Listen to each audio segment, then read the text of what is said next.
Hello, hello guys. Once again, welcome back to my YouTube channel.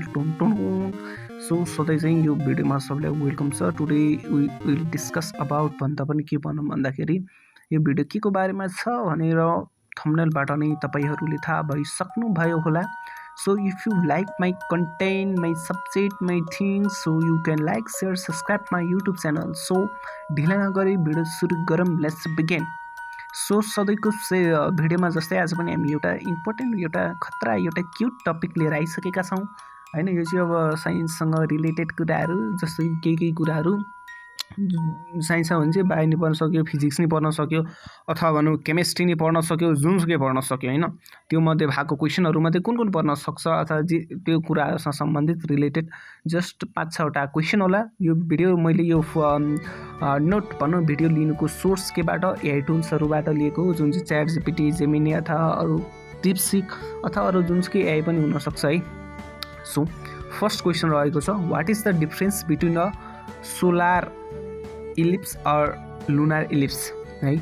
यो भने चाहिँ difference between the solar eclipse and the lunar eclipse चाहिँ के चाहिँ नि के छ भन्दाखेरि डिफरेन्स है. अब इलिप्स है यो प्रोनाउन्सिएसनमा मेरो रङ हुनसक्छ, कृपया यु क्यान अन्डरस्ट्यान्ड यतिकै.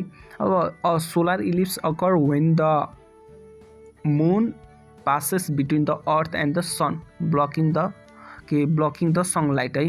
त्यो भने अनि अर्को के छ, द लुनार इलिप्स है happens when the earth passes between the sun and the moon अब casting the shadow on the moon है.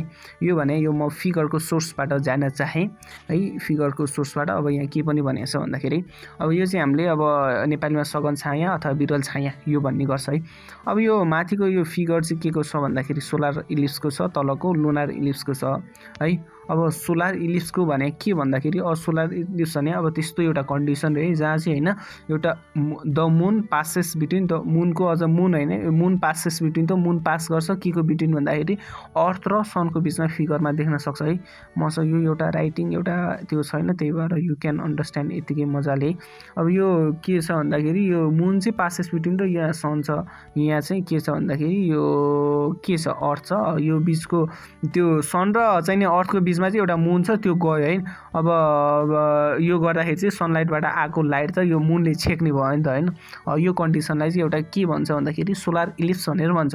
अर्को अब लुनार इलिप्स भने के हो भन्दाखेरि लुनार इलिप्स भने के हो भन्दाखेरि द लुनार इलिप्स हैन happens when the earth passes between the sun and the moon.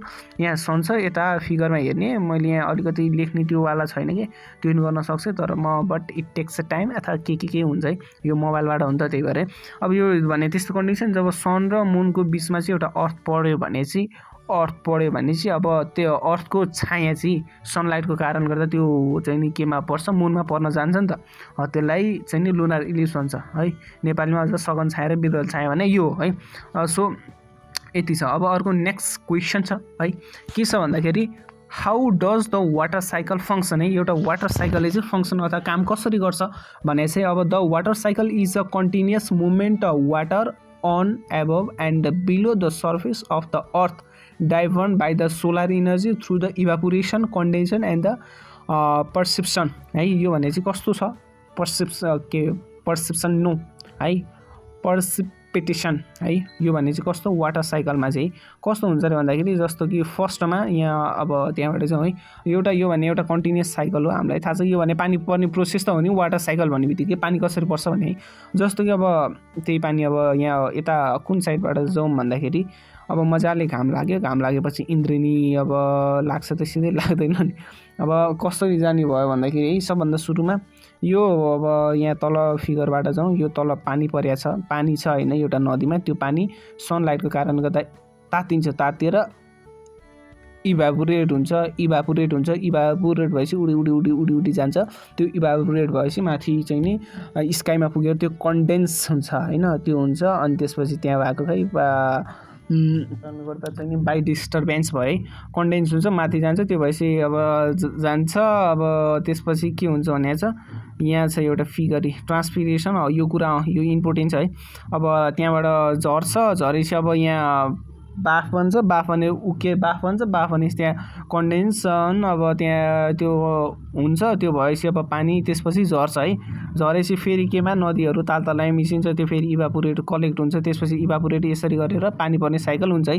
अब यहाँ के दिएको छ भन्दा the water cycle is the way that water moves from the earth surface to the air and back again. It involves 4 main process भने चाहिँ यो प्रोसेसको बारेमा अब मैले अब जस्तो भने डिस्कस त गरेँ। अब यहाँ कन्डेन्सनकै बारेमा अब यहाँको कसरी दिएर छ हेरौँ है त। कन्डेन्सन भने this is when water vapour in the air cools down and the turn back into the tiny droplet forming a चाहिने क्लाउड्स भनेपछि यो सुरुकै प्रोसेस हो त होइन नि, सिधै कन्डेन्सन हुन्छ त।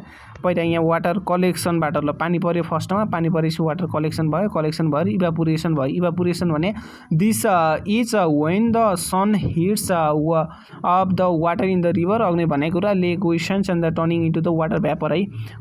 भ्यापरमा त्यो गर्ने, त्यसपछि त्यो कन्डेन्स हुन्छ है, त्यो भएको वाटर भ्यापरहरू कन्डेन्स हुन्छ, एयरमा गएर कुल डाउन हुन्छ and the turn back into the tiny droplet farming the cloud है। त्यसपछि के पर्सपिरेसन भने चाहिँ दिस इज द